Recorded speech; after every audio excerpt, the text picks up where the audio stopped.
Okay, Jai Sachidanand, Vaishali bhai. જય સચ્ચિદાનંદ. જય સચ્ચિદાનંદ કેશવાનંદજી, જય સચ્ચિદાનંદ રજની uncle. Okay, Ajay Vaishali bhai no turn છે.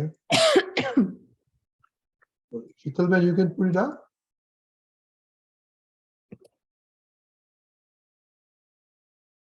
Okay, very good. જય સચ્ચિદાનંદ. બીજે ક્યાંય ગમે નહીં તો આત્મમાં ગમાડ, વ્યવહારનો એ ત્યારે આત્માને રમાડ. બીજે ક્યાંય ગમે નહીં તો આત્મમાં ગમાડ, રમકડાની રમણતાથી ભર્યો આ સંસાર.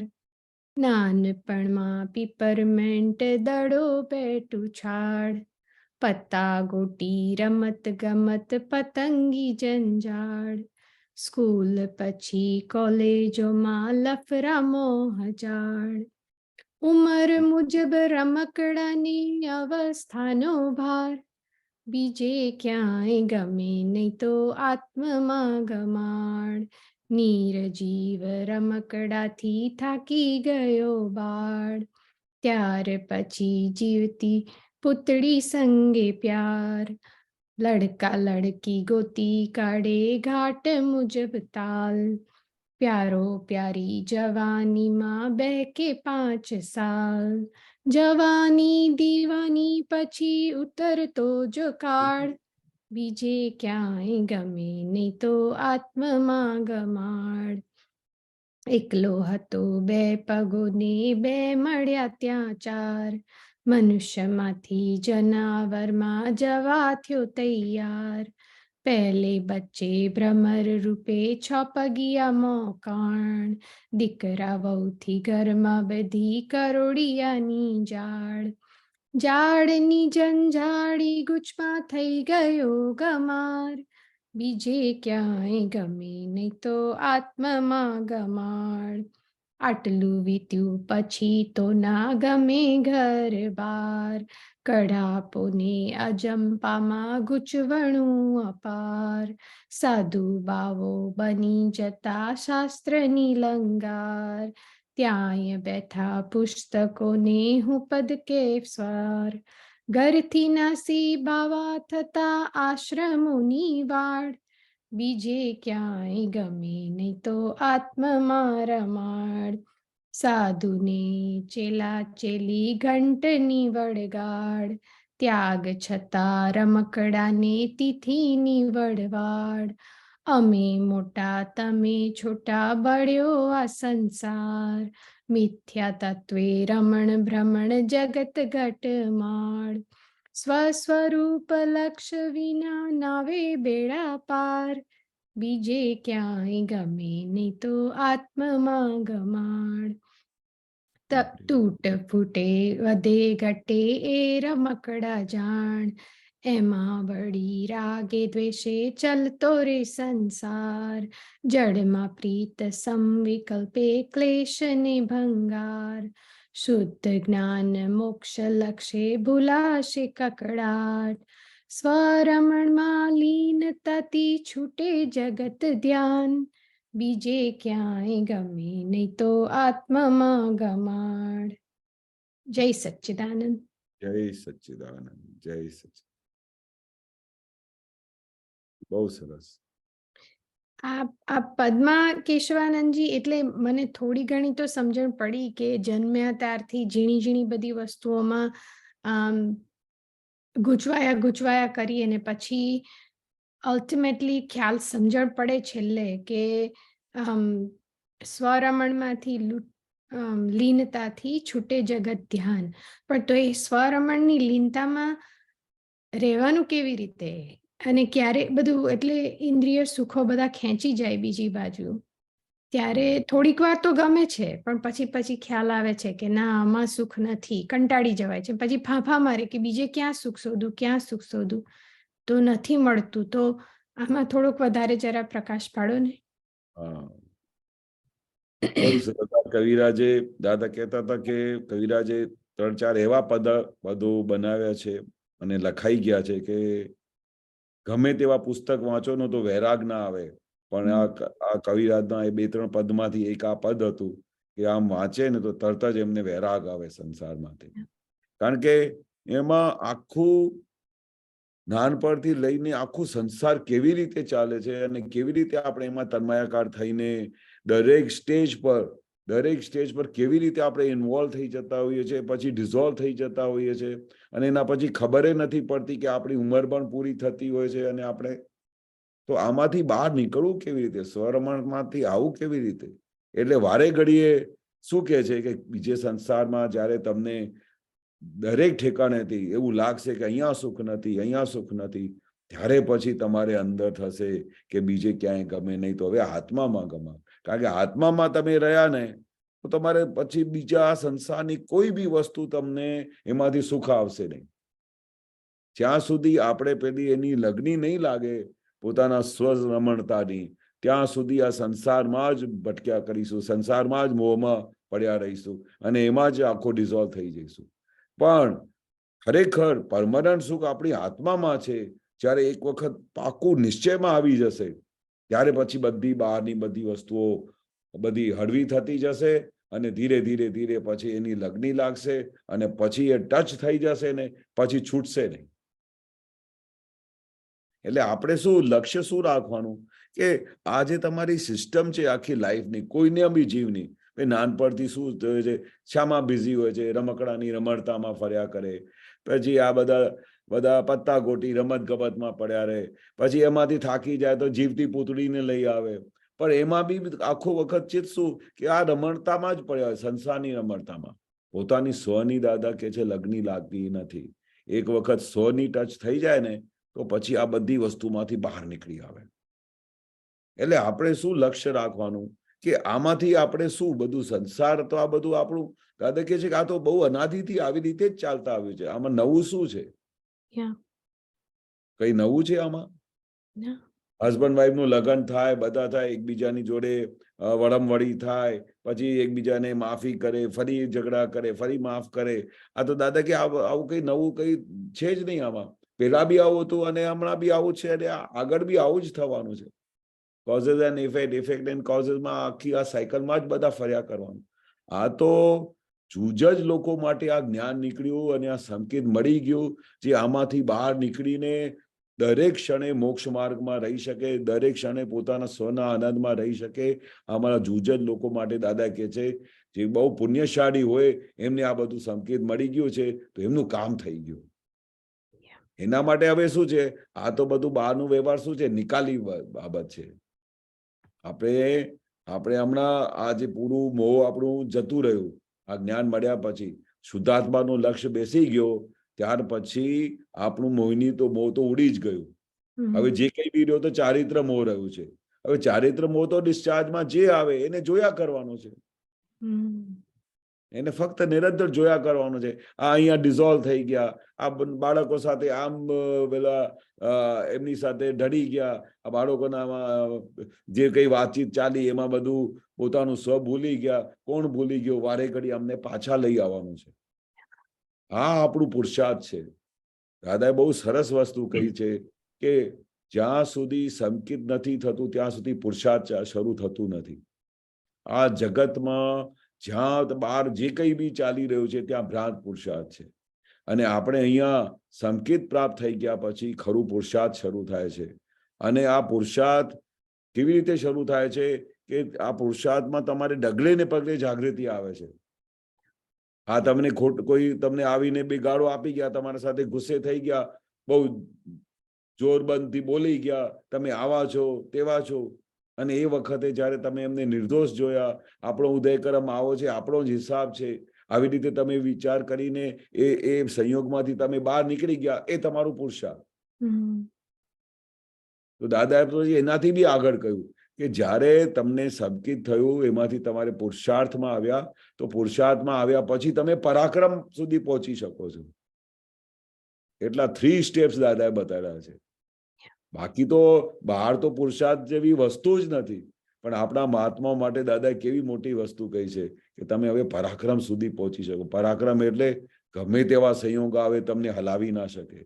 ગમે તેવા સંયોગો આવે ત્યારે તમારે પોતાની આત્માની સીટથી તમને કોઈ હટાવી ના શકે, હલાવી ના શકે.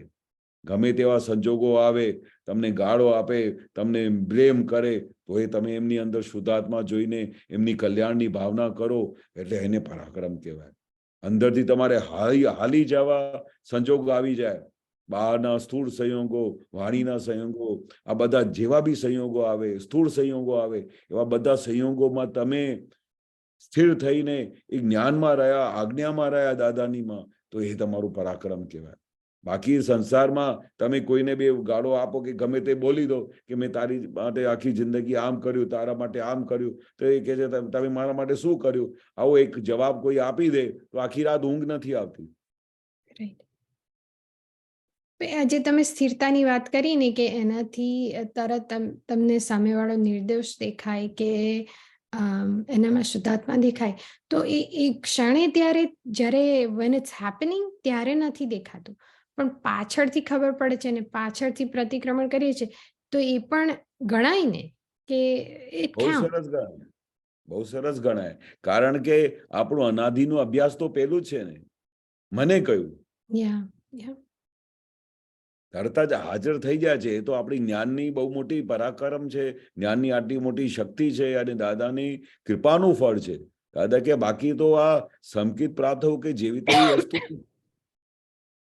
અબજો રૂપિયા ખર્ચે તો આ વસ્તુ મળે નહીં, પણ આ મળી છે એટલે તમને જે હમણાં તરત જ હાજર થઈ જાય છે, શુદ્ધાત્માનું લક્ષ્ય બેસી ગયું છે અને આ તે વખતે હાલી જવાય છે, એ તમને ખબર પડે છે અને તમે તરત જ પાછા આવી જાઓ છો. તો દાદા કે છે એ જેટલું અભ્યાસ તમારું ધીરે ધીરે વધશે એટલું તમે ધીરે ધીરે કેવળ જ્ઞાન તરફ વધશો. કારણ કે છૂટાપણાનું જે એન્ડ ફળ શું છે? છૂટાપણાની એન્ડ વસ્તુ કેવળ જ્ઞાન છે. એટલે આપણે શું છે દાદા કે છે કે તમે દિવસે દિવસે જેટલું તમે જાગૃતિમાં રહેશો, જેટલું તમે દાદાની આજ્ઞામાં રહેશો, જેટલી તમને છૂટાપણાની જાગૃતિમાં રહેશો, એટલું તમે કેવળ જ્ઞાન તરફ વધી રહ્યા છો. પણ હું તમને એક દાખલો આપું કે હવે બિઝનેસ સિચ્યુએશનમાં હોય કે તમે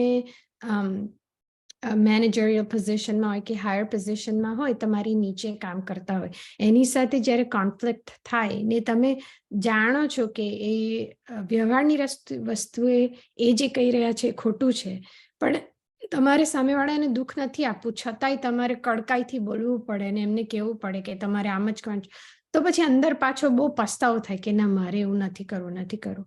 તો એટલે મને અંદર વૈશાલીના મગજમાં આમ ખેંચતાણ થાય કે ના હવે છે ને એ કરતા એને રોકવાની ટોકવાની કઈ જરૂર નથી, જવા દો, કરવા દો, પણ વ્યવહારની રીતે તો કરવું પડે ને ના કરતા હોય તો.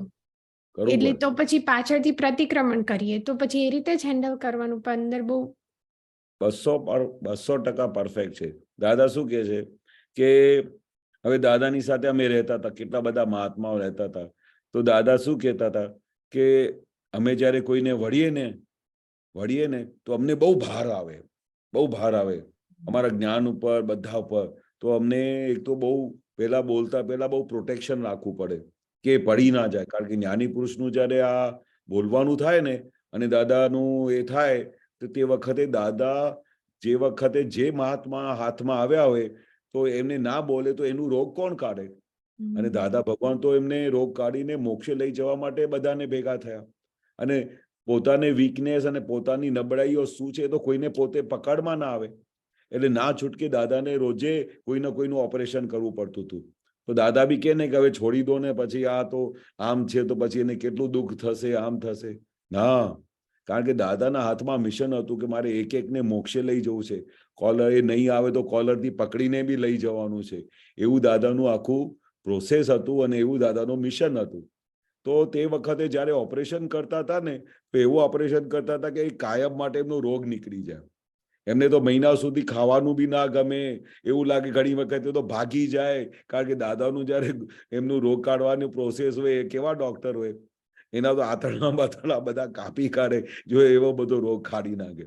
હવે એવો રોગ કાઢે તે વખતે તો અમારે કેટલા બધા અને મોટામાં મોટા રોગ તો આપતા પુત્રો ના કાઢેલા, કારણ કે એ બી કઈ શક્તિશાળી હતા કે દાદાની સામે આવા ટીકી શકે નહીં. તો દાદા બધા મહાત્માઓ સાથે બહુ નોર્મલ રહેતા હતા, બહુ પ્રેમ સ્વરૂપે. અને દાદા જાણતા હતા આ પુઠિયા એવા છે જ નહીં, કોઈ આમને કોઈ કહીશે તો બધા ભાગી જશે. એટલે આ કઈ છોકરાઓ કેવા છે કે દાદાને પકડી પાડ્યા છે. એ બી ક્યારે કરતા હતા જયારે આમ એકદમ દાદાને અમે પકડી લીધેલા હોય. નવા તો તે વખતે તો બહુ પ્રેમ કરતા હતા, બહુ પ્રેમ, બહુ સરસ, બહુ સરસ, આમ કરીને આસમાનમાં ચડાવી દેતા હતા. પછી જયારે જોયું કે હવે રોગ કાઢવાનો ટાઈમ થયો, પછી દેહ ધરાધન આપતા હતા, આમ કરીને પ્રેમ આપીને રોગ કાઢતા હતા. પણ એ રોગ કાઢવાનું પ્રોસેસ દાદાએ બંધ નહોતું કર્યું. પ્રોટેક્શન કરતા હતા, પડી નહીં જાય, ભાગી નહીં જાય, દેવી દેવતાઓનું રક્ષણ કરતા હતા. છેવટે દાદા કહે છે કે અમારા માથા પર એટલું ભાર આવતું હતું કે અમને ખૂબ પ્રતિક્રમણ કરવા પડતા હતા. અમને આવું ગમે નહીં, આવું બધું રોગ કાઢવાનું, કે અમે એમના માટે આવ્યા છે, રોગ કાઢવા માટે આવેલા છે. પણ એમનું કઈ નિમિત્ત હતું અને એવું કઈ સંજોગ બનતું હતું, અને એમનું કઈ દાદા સાથેનું હિસાબ હતું, એવું કોન્સિડન્સ બની જતું હતું. કઈ દાદાનું પ્રોગ્રામ કે કોઈ પ્લાનિંગ નહોતી, જ્યારે બી અચાનક જ કોઈનું નંબર લાગી જતું હતું. અને એનું જયારે રોગ નીકળવાનું હોય એવું એવિડન્સ ભેગું થઈ જતું હતું, અને પછી દાદા ઓપરેશન કરી દેતા. પણ એવું ઓપરેશન કરતા હતા કે જે કાયમ માટે જાણે કે કેટલા ભવનું રોગ કાઢી નાખતા હતા. જો એવું ના કર્યું હોત ને તો ખબર નહીં કેટલા ભવ સુધી એ મોક્ષે જ ના જાય. પણ દાદા શું કહેતા હતા, મને એનો ભેટો થયો છે એટલે મારી હવે જવાબદારી છે, મારે એમને લઈ જવું પડે. એટલે પછી જેમ તેમ કરીને, કોઈને પ્રેમથી, કોઈને વાલથી, કોઈનું ઓપરેશન કરીને, એક જણાને તૈયાર કરીને દાદા બધાને સિક્કો મારીને જતા રહ્યા. એટલે હવે શું પ્રોસેસ છે કે આપણે એવો સંજોગ આવે છે એટલે દાદાએ શીખવાડ્યું કે તમારે બી જ્યારે બી તમે જે પ્રોફેશનમાં છો, ફેક્ટરીમાં છો, ઓફિસમાં છો, તો તે વખતે આ આખી પ્રોસેસ જે છે એ બહુ સિસ્ટમેટિક દાદાએ શીખવાડેલી. એક પારસી બાવા હતા, તો એને તો પછી કે દાદા હવે તો મને દાદાનું આપનું જ્ઞાન મળ્યું છે ને, મને હવે તો કોઈને બોલવાનું મન જ નથી થતું. હવે તો હું ફેક્ટરીને જવાનું જ બી બંધ કરી દીધું. હવે કોઈ બધું ઊંધું કરે કે છતું કરે, હું કશું જોતો જ નથી. દાદા કે આ શું કરો છો, બધું જ્ઞાનને બધું ઊંધું મારી દીધું છે, તમારે કઈ ગડબડ થઈ ગઈ છે, કાલે ફરી જ્ઞાનમાં બેસવું પડશે, તમને કઈ ઊંધું જ પકડી લીધું છે તમે. દાદા કે જ્યારે તમે આ વિજ્ઞાન કેવું છે કે વ્યવહારમાં બી નંબર 1, નિશ્ચયમાં બી નંબર 1, તો જ તમે મોક્ષના અધિકારી થશો. એટલે વ્યવહારમાં તો આ તમે લબાડગીરી કરી નાખી. આ જો તમે આવું કરો તો વર્કર તો બધું ઊંધું કરી નાખશે, તો તમારી ફેક્ટરીઓ બધી ચાલશે કેવી રીતે? કારણ કે એમને તો હજુ એટલું બધું જ્ઞાન છે નહીં. પછી તો એવું કે સાહેબનું મન જરા મગજ ચસકી ગયેલું છે, રહેવા દો ને, આપણે આપણી મજા કરીએ, સાહેબને જવા દો ને. હવે તો આખો દિવસ દાદા કરે છે, એનું તો ઠેકાણું પડતું નથી. પછી પ્રોડક્શન બી ધીરે ધીરે બંધ થઈ જાય. દાદા કે આવું નહીં કરવાનું, આ તો તમારે જે પ્રોસેસ પેલા ચાલતી હતી ચાલુ રાખવાનું. ઊંધું કરે છે તો ફાયરિંગ આપવાની. પણ હવે આપણી સિસ્ટમ બદલાઈ ગઈ છે. દાદા કેવી રીતે બદલાઈ ગઈ છે કે તમને લાગે કે આ માણસ બરોબર કામ કરતો નથી અને બધું ઊંધું કરી રહ્યો છે, તો પછી ઓફિસમાં જઈને અંદર રૂમમાં બેસવાનું, આખી પ્રોસેસ કરવાની, એના અંદર બેઠેલા ભગવાન પાસેથી પહેલા માફી માંગી લેવાની, અને કે આજે મારે તમારું ઓપરેશન કરવું પડશે, કારણ કે તમારે હજુ ઠેકાણું પડતું નથી, બરોબર, તો તમારે આજે મારે ઓપરેશન કરવું પડશે. અને દાદા ભગવાનને પ્રાર્થના કરી કે આ નીચે પડી ના જાય, એને દાદા એવી રીતે મારી વાણી કાઢજો કે જેથી કરીને આ નીચે પડી ના જાય અને એ વસ્તુને સમજે અને પ્રોગ્રેસ કરે અને આપણું કામ કરે. અને પછી થોડી દેર આવું પેલા રૂમમાં આખી પ્રોસેસ તૈયાર કરવાની, પછી એને બોલાવવાનું, અને પછી અંદર પ્રોસેસ કરીને એને અંદર બેઠેલા ભગવાન પાસેથી માફી માંગીને, અને પછી જ્યારે શરૂ કરો ત્યારે કહેવાનું કે અંદર બેઠેલા ભગવાન થોડી વાર જરા બહાર બાજુમાં બેસો, મારે જરા આ ફાઇલ નંબર 50 નંબરને આજે થોડી ફાયરિંગ આપવાની છે. ત્યારે ભગવાનને આવી પ્રાર્થના કરીએ તો ભગવાન બાજુ થઈ જાય. જો એના ભગવાનને બાજુમાં ના બેસાડીએ તો એ રિસીવ કરી લે તો આપણી સાથે વેર બાંધી લે. આવી બધી સાયન્સ આપણને કોણ સમજાવે? દાદાએ આ ખુલ્લી કરી, જેથી કરીને વ્યવહારમાં આજની તારીખમાં જાય કોઈ બી ઇન્ડસ્ટ્રીયલિસ્ટ હોય કે કોઈ મોટી પોસ્ટ પર બેઠા હોય, યા કોઈ પ્રાઇમ મિનિસ્ટરની સીટ પર બેઠા હોય કે ચીફ મિનિસ્ટર બેઠા હોય, પણ એ દાદાનું વિજ્ઞાન પ્રાપ્ત કર્યા પછી એ સિન્સિયરલી દાદાના સાયન્સ મુજબ પોતાના સબોર્ડિનેટ સાથે, માણસો સાથે બહુ પરફેક્ટલી વ્યવહાર કરી રહ્યા છે, અને એમાં બહુ સુંદર રીતે પ્રોગ્રેસ થઈ રહી છે. અને એના અંદર બેઠેલા જે ભગવાન છે ને, કોઈ એમની સાથે વેર બાંધતા નથી. કારણ કે દાદા ભગવાનનું પ્રોટેક્શનમાં બધું કરી રહ્યા છો, દાદા ભગવાનને હાજર કરી રહ્યા છો, અને અંદર બેઠેલા ભગવાન પાસેથી માફી માંગી લે કે અમારે તમારી પ્રકૃતિ આવું કરે છે એટલે અમારે એમને વળવું પડશે, પરમિશન લઈને કરો છો, એટલે પછી મિરેક્યુલસ કામ થાય. એ તો મારા આટલા વર્ષોની ફેક્ટરીના મને અનુભવ છે કે જ્યારે બી મારે કોઈ વર્ષમાં એકાદ વખત અમારે એવું બમ્બાર્ડિંગ કરવું પડે તો એવી બમ્બાર્ડિંગ કરીએ કે એવું બધા કે આજ તો શિવજી કા તીસરા આંખ ખુલ ગયા. वो શિવજીની તીસરી આંખ ખુલે ને એટલે બધા ધ્રુજી જાય કે આજે ખબર નહીં શું થઈ ગયું. પણ તે દિવસે બહુ પ્રાર્થના કરીને, ભગવાનને પ્રાર્થના કરીને બમ્બાર્ડિંગ કરીએ, કારણ કે પછી એવું ના કરીએ તો એ તો બધી મનમાની કરી બેસે. પણ જ્યારે આપણે લાગે કે ખરી રીતે આ બધું ઊંધું કરી રહ્યા છે અને આ બધું વસ્તુને બગાડે છે, કસ્ટમરોની કમ્પ્લેન્ટ્સ આવવા માંડી છે, એટલે બધું વસ્તુ હવે બેદરકારી તરફ જઈ રહ્યા છે, ત્યારે પછી દે ધનાધન બમ્બાર્ડિંગ. પછી તો બે ચાર સજા બી આપી દેવાની, બધું કરી દેવાનું. અમે એવું કરીએ, પણ તેમ છતાં બી આજે 40-50 વર્ષ થઈ ગયા, એક પણ માણસ એ ફેક્ટરીમાં પાછો ગયો નથી. એમને ખબર છે કે આ દાદા ભગવાનની ફેક્ટરી છે, સાહેબ ફાયરિંગ આપશે તો સમજો દાદા ભગવાને ફાયરિંગ આપી, આમ કરીને ત્યાં જ પડ્યા રહે છે. પણ અંદર ખાને શું છે, હિંસક ભાવ જતું રહ્યું છે. હિંસક ભાવ હોય ને તો એ માણસની આટલી ફાયરિંગ આપે ને તો ભાગી જાય ત્યાંથી. બાકી આજની તારીખમાં તો એટલા બધા તપેલા છે, દાદા કે છે કે આમ અડે તો હાથ બળી જાય, એટલા બધા તપી ચૂકેલા માણસો છે. કારણ કે એક તો કાળનું પ્રભાવ, પછી ઉપરની ગરમી, પછી ત્રીજી સાહેબની ગરમી, એટલે બિચારા જાય ક્યાં? એક શબ્દ બી બોલે. અને સ્ટાર્ટિંગમાં તો જયારે જ્ઞાન નહોતું ને તો ખાલી એક શબ્દ બોલીએ તો ભાગી જતા હતા. એસા કોઈ બોલતા કે આપણે તમે કેટલી ફાયરિંગ આપી, મારે આ તમારી કંપનીમાં કામ જ નથી કરવું. અમે તમે શું સમજો છો તમારી જાતને, મને કઈ બીજે ઠેકાણે નોકરી નહીં મળે? પણ જ્યારે પછી દાદાની સાયન્સ મળી અને પછી હિંસક ભાવ જતો રહ્યો તો આજે 40-50 વર્ષ થઈ ગયા, એ તો ત્રીજી પેઢી ત્યાં જોબ કરવા આવે છે તો એ જતા નથી કે આપણે રહેવું તો અહીંયા જ છે. કારણ કે હિંસક ભાવ જતો રહ્યો. એના માટે સવારે આવીને સૌથી પહેલા અમે પ્રાર્થના કરીએ કે હે દાદા ભગવાન, આ બધા ભાઈ બહેનો બધા કામ કરી રહ્યા છે, એમનું રક્ષણ કરજો, એમના જે ઘર બહારમાં કોઈ તકલીફ હોય તો બધી દૂર કરી આપજો, અને અમારા નિમિત્તે અમારા વ્યવહારમાં કોઈ બી જણાને કિંચિત માત્ર દુઃખ ના થાય એવું અમારો એમની સાથે વ્યવહાર કરી આપો. I every day prayer, then I talk with everybody in the company. એટલે આવા બધા જો પ્રોસિજર્સ તમે કરો ને અને સ્ટેપ્સ લો ને તો તમને એવું લાગે કે જાણે આ દાદા ભગવાનની ફેક્ટરી ચાલી રહી છે. દાદા ભગવાન જાણે હાજર હોય ને એ બધા લોકો કામ કરી રહ્યા છે, એટલા પ્રેમથી કામ કરે. અને એવા સંજોગો આવે તો અમને સરપ્રાઈઝ થાય કે સાહેબ આપ ચિંતા ક્યું કરતે હો, કાલે અમે છે ને ડે નાઇટ કામ કરીશું, આ માણસને માલ સપ્લાય કરવાનું છે, થઈ જશે સાહેબ, તમે ચિંતા ના કરો. અને આઈ સી અમે આખો દિવસ, આખી નાઇટ, અને બીજા દિવસે સાંજે જાય, ડે નાઇટ ડે એને કહેવામાં આવે છે. તો અમે તો રાત્રે સાંજે 6-7 વાગે તો અમારી વિકેટ પડી જાય. તો આ છોકરાઓની ક્યાંથી શક્તિ આવતી હશે કે ડે નાઇટ ડે કામ કરી નાખે છે? એક વખત નહીં, મહિનામાં 4-5 વખત જ્યારે બી જુએ ને કે સાહેબ થોડા ટેન્શનમાં છે તો સીધું આવીને કહે છે, સર આપ ચિંતા મત કરો ને, હમ ડે નાઇટ ડે કર ડાલેંગે, પાર્ટી કો માલ પહોંચ જાયગા. એટલે આ બધું શું છે? આ તમારો વ્યવહારનું ફળ છે.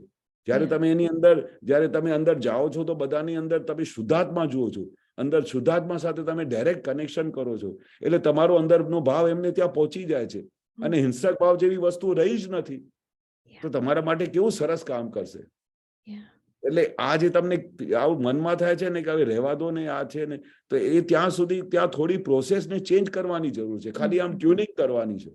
આપણે જ્ઞાન તો છે, સમજણ બી છે, કેવી રીતે વાત કરવાની, કેવી રીતે ટેકલ કરવાનું, ખાલી એને ટ્યુનિંગ કરવાનું છે કે એની અંદર બેઠેલા ભગવાનને નમસ્કાર કરવાનું છે. હિંસક ભાવ તો આપણે લાવવાનું જ નથી કે આ આવો જ છે. એ અભિપ્રાય તો એક માણસમાંથી કાઢી નાખવાનો. દાદા કહો અભિપ્રાય બાંધો એટલે ગુનો છે. એ કયા સંજોગમાં એને શું કર્યું હતું, કયા સંજોગમાં તમારી સાથે ઊંચી ભાષામાં વાત કરી હશે, કયો સંજોગ હશે, એ બધું એનો અભિપ્રાય ના બાંધો. બીજા દિવસે કઈ જુદી જ વસ્તુ હશે, ત્રીજા દિવસે ત્રીજી વસ્તુ હશે. એટલે દાદાએ જે નાની નાની બેસમેન્ટ્સ આપેલી છે ને એમાંથી આખા વ્યવહારને સુંદર રીતે કામ કરવાની મજા આવે છે. પડી ગઈ સમજો. બહુ સરસ. જય સચ્ચિદાનંદ. જય સચ્ચિદાનંદ. જય સચ્ચિદાનંદ. ઓકે, ગીતા આંટી. સચ્ચિદાનંદ કેશવાનંદજી સાહેબ, જય સચ્ચિદાનંદ. જય સચ્ચિદાનંદ, જય જય સચ્ચિદાનંદ. સચ્ચિદાનંદ. સાહેબ અહીંયા દાદા ભગવાન કે છે કે મન તંદુરસ્ત થાય તો વાણી તંદુરસ્ત થાય, ને હા. વાણી તંદુરસ્ત થાય તો દેહ તંદુરસ્ત થાય. હા આ થોડુંક સમજાવો ને સાહેબ. હા હા મન તંદુરસ્ત થાય તો વાણી પણ તંદુરસ્ત થાય. હા, તમારી અંદર મન તંદુરસ્ત થાય તો બહુ મોટી વસ્તુ છે. આ હા, એ બધી સમજાવો. આ બધા ખેલ તો બધા મનના જ છે ને. મનમાં તમારે હમ. ભાવ થઈ ગયો, વિચાર આવ્યો કે આ મારા ભાઈ મારી સાથે ખોટું કરે છે, એટલે આખી બધી વાણી બધી ઊંધી નીકળ્યા મને. તમને એક વખત આવો ભાવ થઈ જાય કે મારા ભાઈ મારી સાથે કઈ ઊંધું કરી રહ્યા છે, તો એની વાણી બધી બદલાઈ જાય, આરોપિત વાણી થઈ જાય, એને વ્યવસ્થિતનું વિજ્ઞાન સમજાય નહીં, આંખો પર પટ્ટી બંધાઈ જાય. કારણ કે મન બધું ગવાડે ચડી ગયું, મને બધું ઊંધું બતાડી દીધું, પછી એમને કરેક્ટનેસ કઈ વસ્તુ હાથમાં મળે જ નહીં. એટલે સૌથી પહેલા જયારે દાદા કહે છે કે મનથી ઉદ્ભવ સ્થાન ત્યાંથી થાય છે, હવે ત્યાંથી ઉદ્ભવ થઈ ગયું એટલે દાદા વારે ઘડી કહેતા હતા કે મન કા જો ચલે ઉસકા સર્વસ્વ ચાહે. કેમ આવું બધું ભારે શબ્દ બોલ્યા હશે કે સર્વસ્વ જતું રહ્યું, આખું મન બધું લપટું પડી જાય તો પછી શું રહ્યું તમારી હાથમાં? કશું જ નહીં રહ્યું. એટલે તરત જ મન તો સુંદર વસ્તુ છે, એ રેડારની જેમ કામ કરે છે, પણ આપણે એમની જોડે ઇન્વોલ્વ થઈને મનના કયા પ્રમાણે ચાલી જઈએ, પછી બધું ઊંધી દુનિયામાં સૌથી પહેલા વાણી તમારી ઊંધી નીકળે. એટલે વાણી પર કેવું થાય, આખું શબ્દોમાં નીકળે, તે મારા માટે કશું કર્યું નથી, તું તો આમ જ છે, તારું તો આમ જ અભિપ્રાય છે, તું તો આમ જ કર કરી છે, આખી જિંદગી તે મારું આમ ઊંધું કરી નાખ્યું, ફલાણું કરી નાખ્યું. હવે એક બાજુ આપણે બધું સારું કરતા હોય, પણ મનમાં અથવા કોઈએ એમને કઈ ઊંધી વસ્તુ કોઈએ સંભળાઈ દીધી હોય, તો એના કયા પ્રમાણે ચાલી જાય, તો પછી એનું બધું સર્વસ્વ જતું રહે. એટલે દાદા શું કહે છે કે સૌથી પહેલા આપણે મનમાંથી જે બીમારી શરૂ થઈને એને સૌથી પહેલા કાપી કાઢતા હતા. મનના કયા પ્રમાણે ચાલતા જ નહોતા. મન કે ને કે હવે બહુ થાકી ગયો છું, તો કે શાનું થાકી ગયો? તો આ દેહ થાકી ગયો છે, આપણે તો હજુ ફ્રેશ છે, ચાલો જરા મસાજ કરાવી લો, જરા એક્સરસાઇઝ કરી લો, ચાલો આપણે નીકળીએ. ગમે તેવું કમજોરી આવી જાય, વીકનેસ આવી જાય, અને મનને જયારે તમે થોડું આમ જરા ટર્નિંગ મારો ને, તો એકદમ જાણે કે નવી શક્તિ આવી જાય, ખાલી બોલવાથી. ખરેખર બોલવાથી. એટલે આ વાણી પર કેવું અસર પડે છે કે સીધું વાણી જે તમારું મન સુંદર રીતે ચાલે, તમારી વાણી બી સુંદર નીકળે, સુંદર ચાલે. હા, બહુ સુંદર ચાલે. એટલે બહુ જબરજસ્ત કનેક્ટ છે. દાદાનું એક વાક્યની અંદર ડેપ્થ છે, અને તમે ડેપ્થમાં જુઓ ને કે એ તમે ઓબ્ઝર્વ બી કરજો. જયારે કોઈનું તમારા મનમાં કોઈના માટે આમ ઊંધું થાય, તો તમારા ઘરમાં સગી બેન આવતી કે તમારા ભાઈ આવતા હોય ને, તો તમારી વાણી જ બદલાઈ જાય. કારણ કે તમારે એના માટે કઈ અભિપ્રાય બંધાઈ ગયા, તમારે એમના માટે ખોટા ભાવ થઈ ગયા. ઇવન તમારું એમ્પ્લોય હોય કે ગમે તે હોય, તમે એમને એક ફેક્ટરીની અંદર એક જણાએ મને કમ્પ્લેન કરી કે ભાઈ સાહેબ, અમારા જે બધા એક બે જણા છે તે બંને મેરિડ છે, પણ એમનું શું છે, અંદર કઈ ચક્કર ચાલુ થઈ ગયું છે. હવે બંને મેરિડ છે, છોકરી બી મેરિડ છે, છોકરો બી મેરિડ છે. હવે due to some or the other reason એમનું કઈ હિસાબ હશે કે ગમે તે હશે, કઈ ગાડી ચાલુ થઈ ગઈ. હવે એવી રીતે જો ચાલુ થઈ ગઈ, એવું એને સાંભળ્યું. હવે કોઈ એવિડન્સ નથી, કશું નથી, તો જયારે એ રૂમમાં આવે ને, તો એને દોષિત જ દેખાય. કારણ કે મનમાં શું થઈ ગયું, આનું કઈ ચક્કર ચાલે છે. અરે ભાઈ, એવું છે નહીં. દાદા કે એ કોઈના પર શંકા કરવી ગુનો છે. આ બધું તમે બોલ કરો, મનમાં આવું બધું ઊંધો વિચાર કરો, તો જ્યારે એ બહુ સિન્સિયર મેનેજર હોય અને સિન્સિયર લેડી હોય, જે બધું પ્રોડક્શનનું કરતા હોય, કોઈ માર્કેટિંગનું કરતા હોય ને, તો એને કાનમાં જયારે મનમાં એવું ઊભું કરી દીધું, અથવા એને કઈ એવું એવિડન્સ કઈ નાનું મળી ગયું હશે, તો એમાંથી કઈ એમને તારણ કાઢી લીધું, તો એની સાથે વાણી જ બદલાઈ ગઈ. કે વારે ઘડી રૂમમાં આવે તો સાહેબ, હું પેલા તો એમની સાથે બહુ સારી રીતે વાત કરતો, હવે તો ગુસ્સેથી વાત કરું. એટલે આ શું થાય છે, મનમાં બધું ઊભું થયું એટલે વાણી બદલાઈ જાય એમની પાસે. એટલે દાદાએ આ જે સેન્ટેન્સ આપી છે ને, કે સૌથી પહેલા ચાલુ મનમાં વિચાર કરવાથી પછી વાણી બદલાય છે. પછી ત્રીજું શું કહ્યું તમને? હા, વાણી તંદુરસ્ત થાય તો દેશ તંદુરસ્ત થાય. હા, હવે તમે જો વિચાર કરો, તમારું વાણી એકદમ સુંદર, તમારું મનમાં એકદમ સારા ભાવ ચાલે છે, સામેવાળા માટે બહુ સુંદર ભાવ ચાલે છે, અને તમને વારે ઘડી એવું લાગે કે આ ભાઈએ તો મારા બહુ ઉપકાર કર્યા, આને તો બહુ સારું કર્યું, એને આખા ઘરને સંભાળ્યા છે, છોકરાઓને સંભાળ્યા છે, આમ કર્યું છે, તેમ કર્યું છે, આવું તમે ભાવ અંદર કરો તો તમારી વાણી કેવી સુંદર નીકળે, વાણી કેવી તંદુરસ્ત નીકળે, કોઈના માટે કલ્યાણની ભાવના નીકળે. હવે કલ્યાણની ભાવના નીકળે અને અંદર વાણી એટલી સુંદર નીકળે કે એની જે વાણી સુંદર નીકળે તો પછી જો મન સુંદર થઈ ગયું, વાણી સુંદર થઈ ગઈ તો એનું દેહ કેવું સુંદર રહે. ગમે તો 80 વર્ષનો હોય ને તોય એનું દેહ સુંદર રહે, એકદમ એને કોઈ વસ્તુ અડે નહીં. અને દાદા ભગવાને જે રીતે અમે જોતા હતા 80 વર્ષે બી દાદાને એકદમ સરસ, આમ એવું લાગે કે 26 વર્ષના જવાનની જેમ તાકાત, સવારે 5 વાગે ઉઠીને રાત્રે 11-12 વાગ્યા સુધી ઓલ ધ ટાઈમ ફ્રેશ રહેતા હતા. અને મન, વાણી, કાયા એ શબ્દો બી ત્રણેય કનેક્ટેડ છે. મન સાથે વાણી છે, વાણી સાથે કાયા છે. મન, વાણી, કાયા સુંદર થતા જાય. જો મન સુંદર થાય તો વાણી સુંદર થાય, તો કાયા બી સુંદર થતી જાય. અને જો મન બગડે તો વાણી બગડે, તો વાણી બગડે તો એની સાથે શરીર પહેલાથી બગડી જાય, એને કશું ગમે નહીં, શરીરમાં સારું બધું જાતની બીમારીઓ ઊભી થાય. કારણ કે ત્રણેય જગ્યાએ ફ્લોપ થઈ ગયું, ત્રણેય જગ્યાએ મન બી ફ્લોપ થઈ ગયું, વાણી ફ્લોપ થઈ ગઈ, અને સીધો શરીર પર કોક દિવસે માથામાં દુખે, ક્યાંનું ક્યાં અસર થયા કરે, કોક વખતે તો અટેક બી આવી જાય, કારણ કે વિચારોમાં પડી જાય, બધું ઊંધું ચાલે ને તો શું નું શું થઈ જાય, એટલે શરીર બી બગડી જાય. એટલે આ દાદાની સાયન્સ પ્રમાણે જો ચાલે ને તો આ સારું વ્યવહાર અને સુંદર એવું સુંદર થઈ જાય, અને તો આમ કલ્પનામાં ના આવે. જે જ્ઞાન અપ્લાય કરે છે એ બધા લોકો કહે છે કે આ જ્ઞાન અપ્લાય કરવાથી સાહેબ આ અમારા ઘરમાં તો સ્વર્ગ જેવું થાય છે, અને જે અપ્લાય નથી કરતા તો એમને નર્ક જેવું લાગે છે. શા માટે? કારણ કે આ ત્રણેય વસ્તુ કનેક્ટેડ છે, ત્રણેય વસ્તુ કનેક્ટેડ છે. બરોબર છે?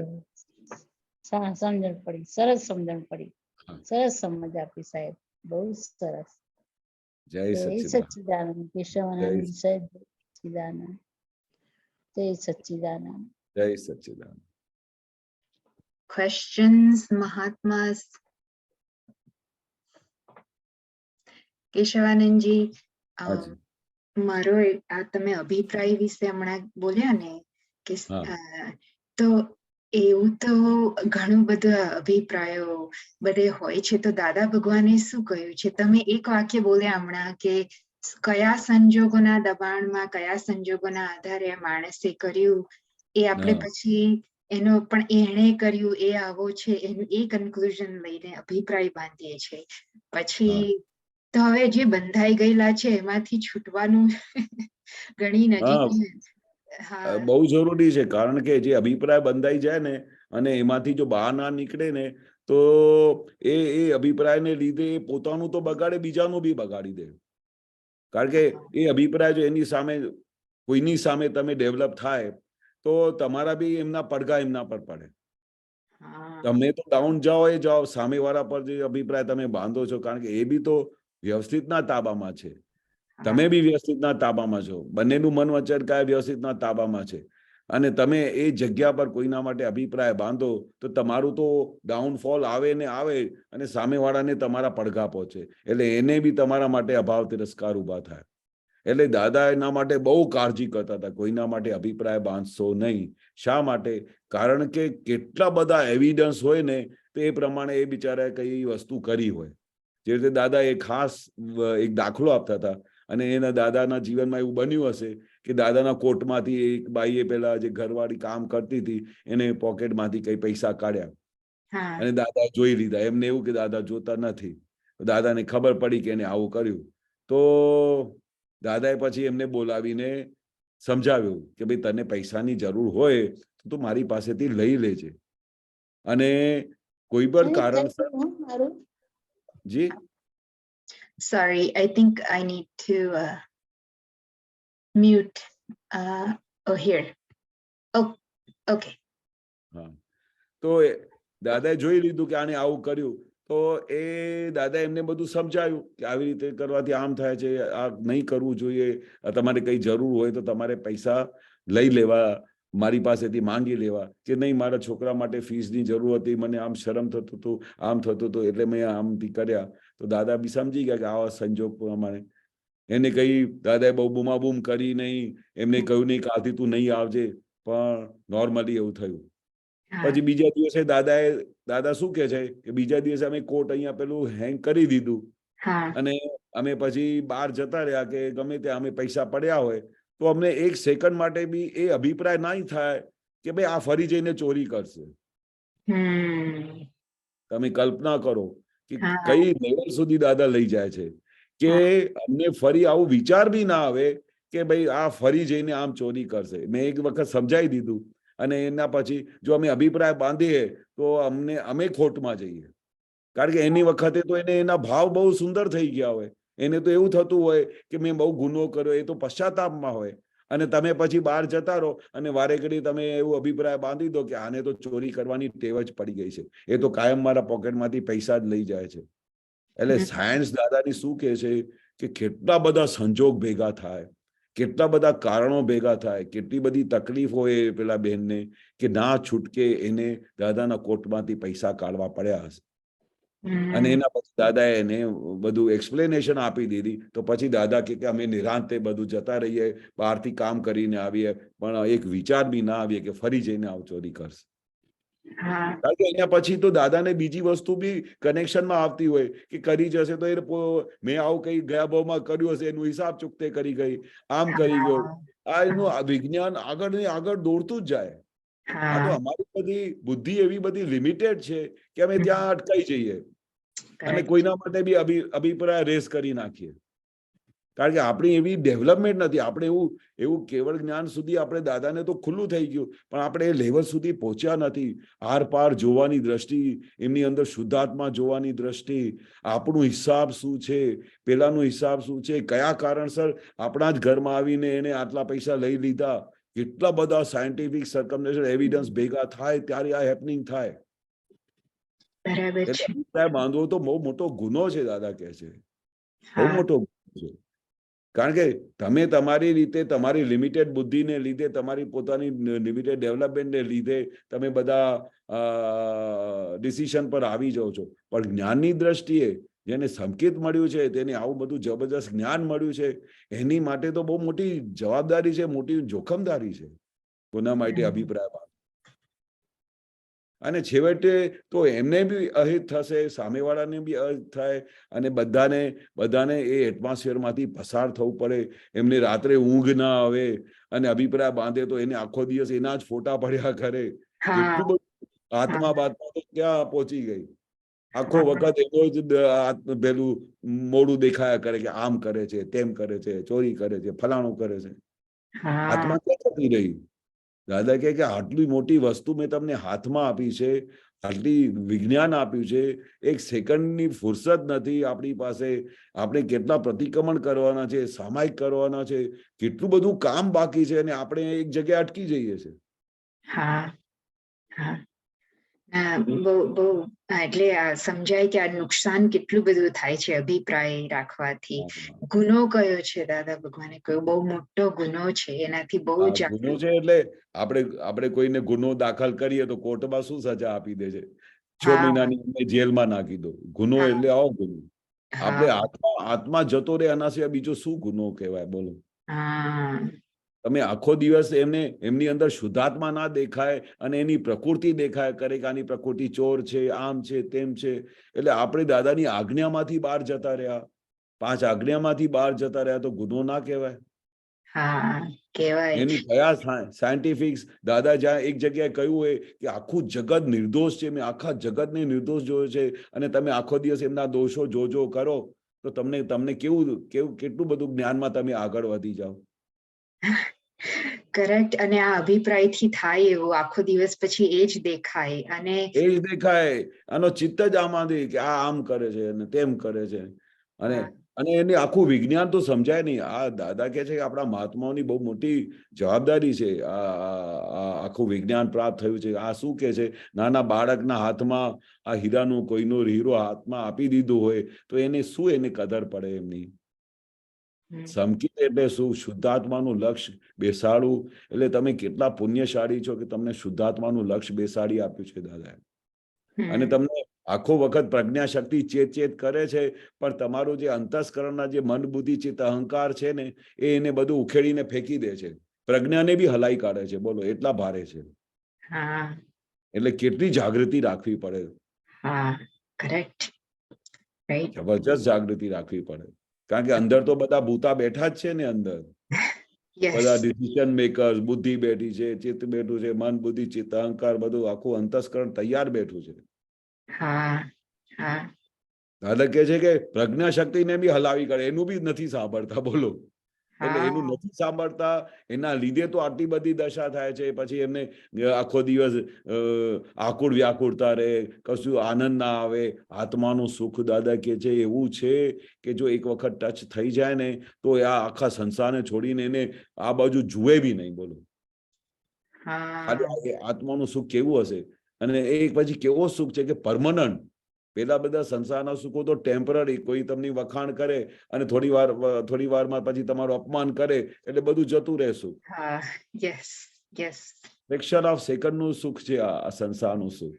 પણ આત્માનું સુખ દાદા કે કેવું છે કે એમાંથી તો દાદા બહાર નીકળે જ નહીં, આખો દિવસ એમાં જ રહ્યા કરે કે આ તો પરમનન્ટ સુખ. જે પરમનન્ટ વસ્તુ હાથમાં મળી ગઈ હોય તો પછી ટેમ્પરરી વસ્તુ પાછળ પડે કોઈ. પણ મન બુદ્ધિ ચિત્ત અહંકાર એને બધું આવો નફો, આમાં નફો છે ને આમાં નુકસાન છે, આને આમ કર્યું ને આને તેમ કર્યું, એમાં જ બધું રચ્યા પચ્યા રહે. તો પછી આમાંથી આત્માનું સુખ ક્યારે આવશે તમને? આત્માનું સુખ તો ક્યારે આવશે કે જયારે તમારે આમાં નિરાકુરતા ઉભી થશે, તમારે નિરંતર બીજા નિર્દોષ દેખાશે, તમારે નિરંતર બધાની અંદર શુદ્ધાત્મા દેખાશે, તમને નિરંતર દાદાનું નિધિ ધ્યાસન રહેશે, ત્યારે ખરું આત્માનું સુખ ઉભું થશે. બરાબર. બહુ સરસ. અભિપ્રાયો સામે જાગૃતિ બરાબર જોઈશે. હા હા. જય સચ્ચિદાનંદ. દીપકભાઈ. જય સચ્ચિદાનંદ. દરેક મહાત્માઓને જય સચ્ચિદાનંદ. જય સચ્ચિદાનંદ. કેશવનંદજી, આપણે એ લક્ષ્મી માતા વિશેનું જે દાદાએ કહ્યું કે લક્ષ્મીને અમે જયારે મળે ત્યારે કે